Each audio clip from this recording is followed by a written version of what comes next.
Yes. So yeah, your background. Take us through the journey. Yeah. What's been your journey Yeah, to here? yeah, thank you. First of all, Alex, thank you for having me on the podcast, on the show, right? It's a privilege to be connected Yeah. with like-minded people, but I also think to share my journey with people, with your audience, Yeah. who maybe the people who really wants to think, maybe I desire more, but how do I get more, So Mm-hmm. in my journey is from a really humble background, over in Grenada, the Caribbean. I mean, growing up, we didn't have much. And when I say I came from poverty, sometimes I actually don't use the word poverty. What I say is that I have always challenged the assumptions and the expectations of what I'm capable of achieving. Mm. Yeah. So effectively, growing up was tough. We never had running water. We never had light, like electricity. We didn't have TV. Mm. We didn't have any inside toilets, Yeah. That's my background. But what I realized at a very early stage is that education is really important. I mean, for me, I actually grew up in an area called the Grenada Revolution. Yeah. So there was a guy who's very revolutionary called Maurice Bishop. And he was really on a mission to really educate the people to use our own local produce to make nectars, etc. And in my early teens, because I was actually in the military at the age of 13 years old. Wow. Yeah, I was actually a militia. Was that a compulsory requirement, or you just? No, I guess my father wasn't around. Mm. So it's something like this, right? There was a revolution in my country, which was mainly like a socialist kind of Cuba, Russia involvement. I lasted for only 4 years, and there was the famous American invasion of Grenada in 1983. Mm. So I was actually born in 1969. You probably can work at my age anyway. Actually, yesterday was my birthday. Oh, so, wow. Happy birthday. Thank you. So yeah, I was 52 yesterday. But I know I look a bit younger. Yeah, so by the time I was 13 years old, I was in the militia. Mm. And I didn't focus on school a lot. And I actually repeated a year. Well, basically, I failed to get promoted up into the next year because I was doing so badly at school. And my mom almost wanted to take me out of school and put me to learn a trade, like, I don't know, like a plumber or something like that. Electrician or something. Yeah, but then the revolution actually ended. The Americans invaded, and the revolution ended. And I turned my ambition to becoming the scholar of the school, to becoming the first scholar of the school. So I went from failing to get promoted to become the valedictorian. I got the most subjects, and I graduated almost like a scholar, literally, passing all maths, physics, chemistry, all these subjects. And I went on to college, and then I started working in Grenada. My first job was for a newspaper company. Yeah. And I worked for a hotel, which was actually literally on the beach. Yeah. On the beach. It was so lovely, on the world famous Grand Anse Beach. But I wanted more, right? I was ambitious. I wanted more.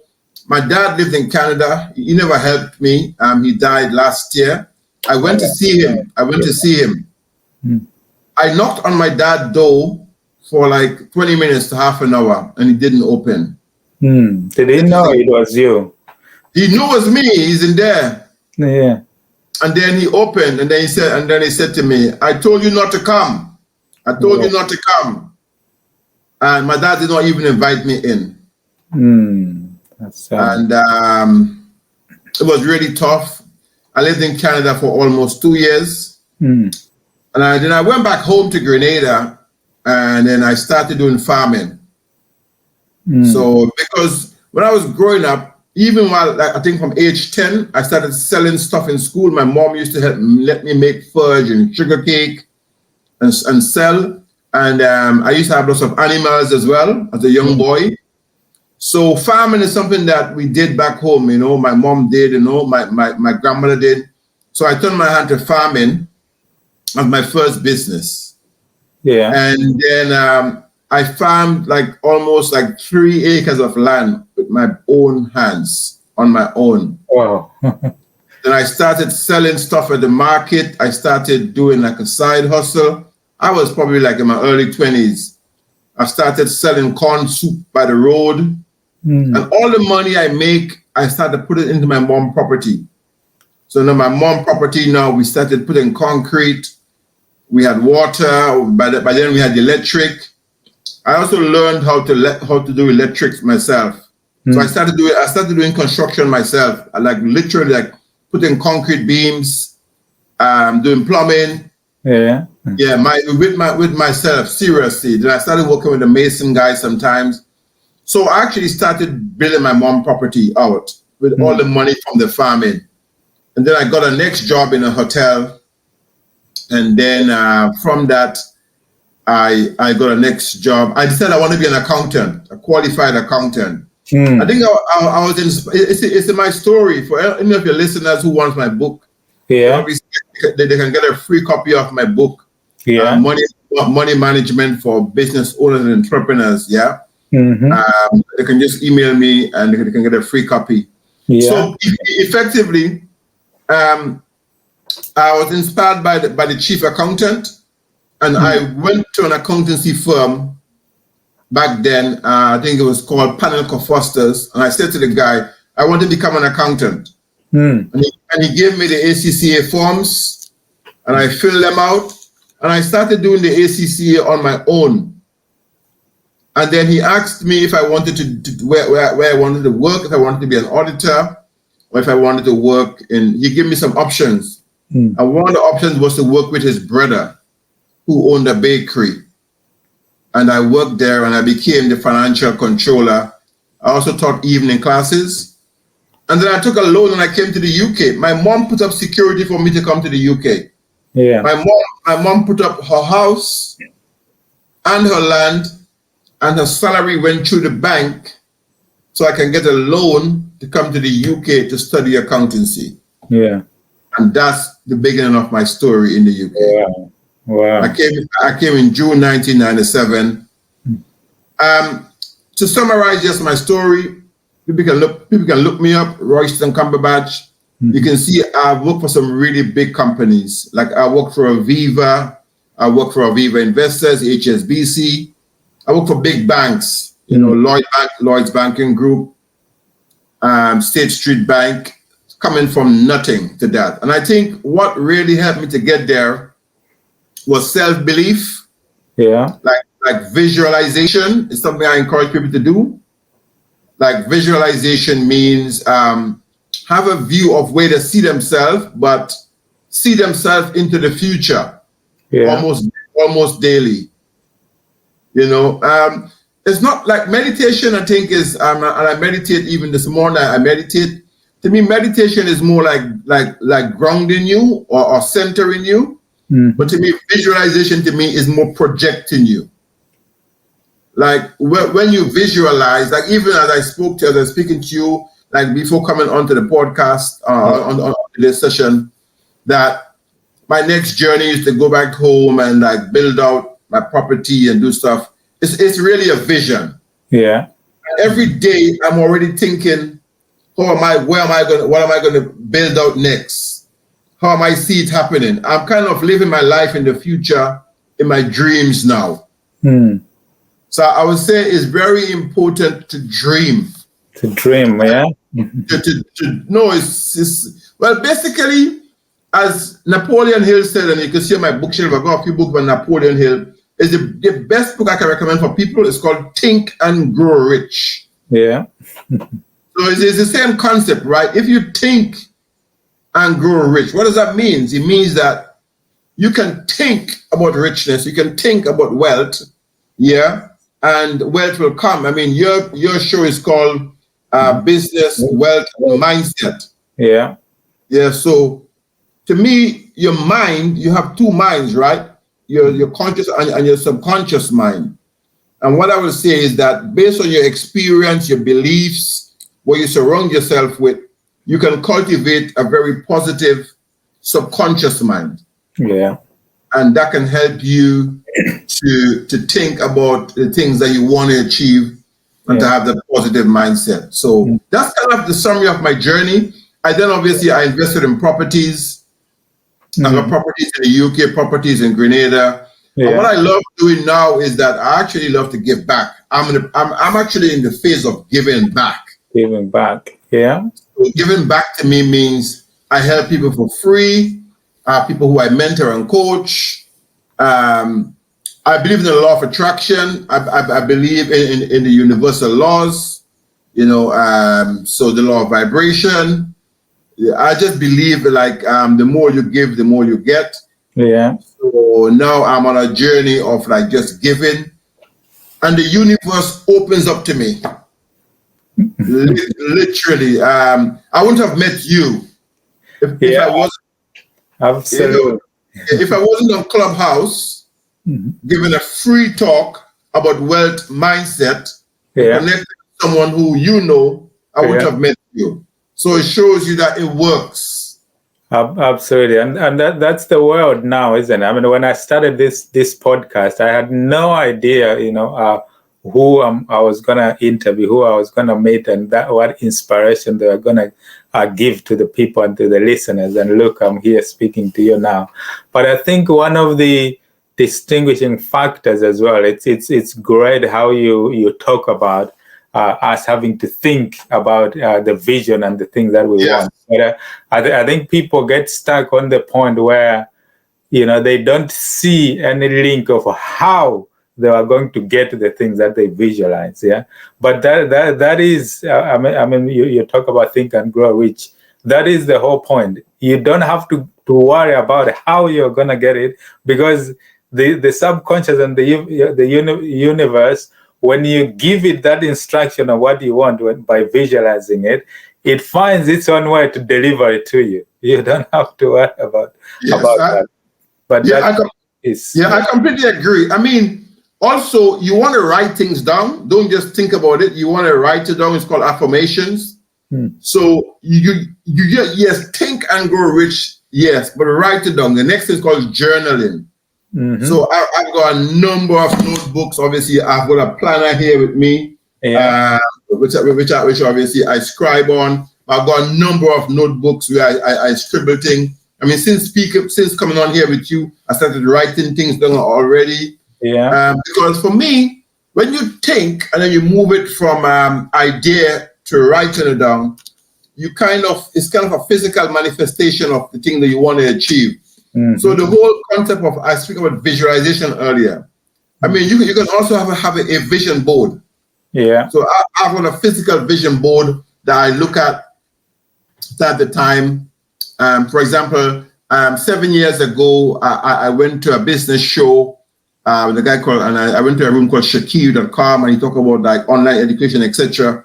And I wrote these things down. I put on my vision board, and I'm living a vision from 7 years ago. Now, so that's why I say to people, think and grow rich, have faith. I mean, faith, the word faith, right? So faith is the substance of things hoped for and the evidence of things not seen. What does that mean? It means that when you have faith, you believe in the universe, that the universe will provide for you, but you can't see it. Yeah. But you have a hope for it. You have a hope for a brighter future. I talked about the power of dreams earlier. Think about it, like Martin Luther King. He says, what did he say? He said, I have a dream that one day, you know what I mean? I mean, he was physically dreaming that, black people will have equal rights, and and it come to pass, right? So I think a lot of people fail to dream. I remember when I wanted to come to the UK, and I told you I did farming. I was literally in my farm, in my garden one day, and the rain was coming down. I was half naked, and I was among the banana trees and all that. Yeah, and I had a vision of going to England. And I didn't know anyone in England. I didn't know anyone here. Even I had family here, I didn't know anyone. And why I picked England? Because one of my teachers, my physics teacher, was English, and he said, that England would be a good place for me because there are polytechnics there. Yeah. Where you can do both business and technical stuff. Yeah. And do you know that I actually attended a polytechnic because Oxford Brookes, which we both attended, used to be a polytechnic. Polytechnic, yes. Yeah. It used to be a polytechnic, or maybe it still is. Yeah. So it just shows you, man. Yeah. Wow. That's what a journey, yeah. What a journey. I mean, do you have any siblings or like other mentors who have helped you throughout your journey, or are you the only child? It's a great question. I'm the oldest. My first, well, on my mom's side, my first brother is disabled, and he spent all his life in a home. Yeah. Oh. I'm the oldest active one there. So on my dad's side, I only spoke to my brother, who is in his 40s, for the first time last year, when my brother died. And I have a sister who I've never spoken to. It's a really sad life. It's the life of a black Caribbean man, with a broken home, right? But what I was saying is that growing up in the Caribbean, we had a community extended spirit, extended family, in the sense of, it's a bit different now because obviously now is the internet age, right? Yeah. But and I guess it's the same like Africa. I've been to Africa. Yeah. And the whole aspect of having a compound in Africa, right? Yeah. I mean that vibe exists in Grenada, but not exactly, or in the Caribbean, not exactly in the same way as Africa, where you have a compound with multiple families. Yeah. But I guess we used to have it, but I haven't seen it physically. What you can find, because it's a small island, I knew all my first cousins. Yeah. And and most of my first cousins are like brothers. So, for example, there were elders who will help me even to pay for my subjects. If my mom couldn't help me to pay for my exams, right? Yeah. I actually had cousins who helped me to pay for it. Or some cousins who I have who are like mathematicians or are like economists, yeah? Or, they mentored me as well. So they're just first cousins, and then you spend a lot of time with your first cousins. Yeah. And if they are doing well, then you want to do well as well. So I think that's probably my biggest inspiration. I would say also in the community, there are people who, once you were doing well, like I remember when I finished secondary school, and I had subjects, we call it subjects, like GCSE. I had like 9 subjects, and I wanted to get a job because back then, as I said, we didn't have much. So effectively, I approached a firm to get a job, and I actually got the job. But one lady in the community, she says to me, "No, don't go for the job. Go for the A levels. Go to college. Yeah. Then you can always get a job afterwards. Try and get a scholarship. Try and go and do a degree." And it wasn't my thinking, but when I look back on it, I would say the best investment anyone can make is in their own education. Yeah.